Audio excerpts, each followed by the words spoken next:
ನಾನು ನಿನ್ನೆ ಒಂದು ಪಾರಿವಾಳನ ರೆಸ್ಕ್ಯೂ ಮಾಡಿದೆ, ಬನ್ನಿ ಅದಕ್ಕೇನಾಗಿತ್ತು ಅಂತ ಹೇಳ್ತೀನಿ. ನಮ್ಮನೆ ಹತ್ರ ಪಾರಿವಾಳಗಳು ಯಾವಾಗಲೂ ಕಾಮನ್ ಆಗಿರುತ್ತೆ. ನಾನು ಶೂಸ್ನ ವಾಶ್ ಮಾಡೋಣ ಅಂತ ಟೆರೆಸ್ ಮೇಲೆ ಹೋದೆ, ಆದರೆ ಯಾಕೋ ಈ ಪಾರಿವಾಳ ಮೂವೇ ಆಗ್ತಿಲ್ವಲ್ಲ ಅಂತ ನೋಡಿದೆ. ಆಮೇಲೆ ಗೊತ್ತಾಯಿತು ಅದಕ್ಕೇನೋ ಹುಷಾರಿಲ್ಲ ಅಂತ ಅಂದ್ಬಿಟ್ಟು. ಪಾಪ ಅದು ಕಾಲ್ಗೆಲ್ಲ ಫುಲ್ಲು ಹೇರ್ಸು ಸಿಗಾಕೊಂಡ್ಬಿಟ್ಟಿದೆ. ಅದು ಒಳ್ಳೆ ಮಗು ಥರ ನನ್ನ ಹತ್ರ ಬರ್ತಾ ಇದೆ, ಹೆಲ್ಪ್ ಮಾಡ್ತಾರೇನೋ ಅಂತ ಅಂದ್ಬಿಟ್ಟು ಅದು ನೋಡಿ ಏನೋ ಒಂಥರ ಫೀಲ್ ಅನ್ನಿಸ್ಬಿಡ್ತು ನನಗೆ. ಕರೆಕ್ಟಾಗಿ ಅದೇ ಟೈಮ್ಗೆ ನಮ್ಮ ನೇಬರ್ ಆಂಟಿ ಬಂದರು. ಅವ್ರಿಗೆ ಪ್ರಾಣಿಗಳನ್ನ ಮುಟ್ಟೋದು, ಪಕ್ಷಿಗಳನ್ನ ಮುಟ್ಟೋದು ಅಂದರೆ ತುಂಬ ಭಯ. ನಾನೇ ಎತ್ಕೊಂಡು ಪಾರಿವಾಳನ ಕೂದಲನ್ನೆಲ್ಲ ಕ್ಲೀನಾಗಿ ತೆಗ್ದೆ, ಕಾಲಲ್ಲೆಲ್ಲ ಸಿಗಾಕೋಬಿಟ್ಟಿತ್ತು. ಪಾಪ ಅದು ತುಂಬ ಹೊತ್ತಿಂದ ಒದ್ದಾಡಿದೆ ಅಂತ ಅನಿಸುತ್ತೆ, ತುಂಬ ಟಯರ್ಡ್ ಕೂಡ ಆಗಿತ್ತು.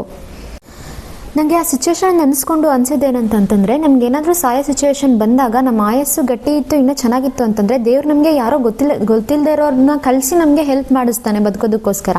ಬಟ್ ನಮ್ಮ ಆಯಸ್ಸು ಏನಾದರೂ ಇಲ್ಲ ಅಷ್ಟೇ ಅಂತಂದರೆ ನಾವು ಎಲ್ಲರ ಮಧ್ಯೆ ತುಂಬ ಚೆನ್ನಾಗಿದ್ರೂ ಕೂಡ, ನಾವು ಆರೋಗ್ಯವಾಗಿದ್ರೂ ಕೂಡ ಆ ಕ್ಷಣದಲ್ಲಿ ನಾವು ಸತ್ತೋಗ್ಬಿಡ್ತೀವಿ. ಸೊ ಅದಕ್ಕೆ ನಾವು ದೇವ್ರನ್ನ ಬ್ಲೇಮ್ ಮಾಡೋಕ್ಕಾಗೋದಿಲ್ಲ. ನಮ್ಮ ಅವ್ರ ಆಯಸ್ಸು ಇಷ್ಟ ಇದ್ದಿದ್ದು ಅಂತ ಅನ್ಕೊಂಬಿಟ್ಟು ನಾವು ಸಮಾಧಾನ ಮಾಡ್ಕೊಬೇಕಾಗುತ್ತೆ.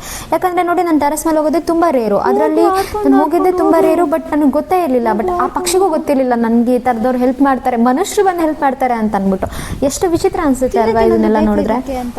ಅದಕ್ಕೆ ನಾನು ನೀರು ಕುಡ್ಸೋಕೆ ಟ್ರೈ ಮಾಡಿದೆ, ಅದು ನೀರು ಕೂಡ ಕುಡಿಲಿಲ್ಲ. ಆಮೇಲೆ ನಾನು ಅದಕ್ಕೆ ಏನು ಊಟ ಹಾಕಬೇಕು ಅಂತ ನನಗೆ ಅಷ್ಟೊಂದು ಗೊತ್ತಾಗಿಲ್ಲ. ಸೊ ಅದಕ್ಕೆ ನಮ್ಮ ಕೆಳಗಡೆ ಒಂದು ಚಿಕ್ಕ ಅಂಗಡಿ ಇದೆ, ಆ ತಾತ ಬಂದುಬಿಟ್ಟು ಎಲ್ಲ ಪಾರಿವಾಳಗೂ ಖಾರ ಬಂದು ಹಾಕೋರು. ನಾನು ಅದಕ್ಕೆ ನನ್ನ ಹತ್ರ ಇತ್ತು ಅದನ್ನು ತೊಗೊಂಡೋಗಿಟ್ರೆ ಅದನ್ನು ತಿನ್ನಲಿಲ್ಲ. ಅಕ್ಕಿ ತೊಗೊಬಂದು ಹಾಕ್ತೆ, ಅದನ್ನು ತಿನ್ನಲಿಲ್ಲ. ನನಗೊಂಥರ ಭಯ ಆಯಿತು. ನಾನು ಶೂಸ್ ತೊಳೆಯೋ ತನಕನೂ ಕೂಡ ಅದಲ್ಲೇ ಇತ್ತು. ನಾನು ಎಷ್ಟು ನಡಗ್ಬಿಟ್ರು ತಿರ್ಗಾ ಅದು ಬಿಸಿಲಿಗೆ ಹೋಗೋದು. ಅದು ಒಂದು ರೌಂಡ್ ಬೇರೆ ಆಗ್ತು, ಅದ್ರ ಅರ್ಥ ಏನು ಅಂತಲೇ ಗೊತ್ತಿಲ್ಲ. ಆಮೇಲೆ ನನ್ನ ಫ್ರೆಂಡ್ನ ಕೇಳಿದಾಗ ಅದಕ್ಕೆ ತಲೆ ಸುತ್ತ ಬಂದಾಗ ಆ ಥರ ಸುತ್ತುತ್ತೆ ಅಂತ ಹೇಳಿದ್ರು. ನಾನು ಬಿಟ್ಟು ಬಿಸಿಲಿಗೆ ಹೋಗೋದು. ಆಮೇಲೆ ಸಂಜೆ ಆಗ್ತಾ ಸ್ವಲ್ಪ ಸುಧಾರಿಸ್ಕೊಂಡು ಆಮೇಲೆ ಇನ್ನೊಂದ್ಸಲ ನೋಡೋ ಅಷ್ಟೊಳಗಡೆ ಹಾರ್ಕೊಂಡು ಹೋಗಿತ್ತು. ಅವಾಗ ನಂಗೆ ತುಂಬ ಖುಷಿ ಆಯಿತು.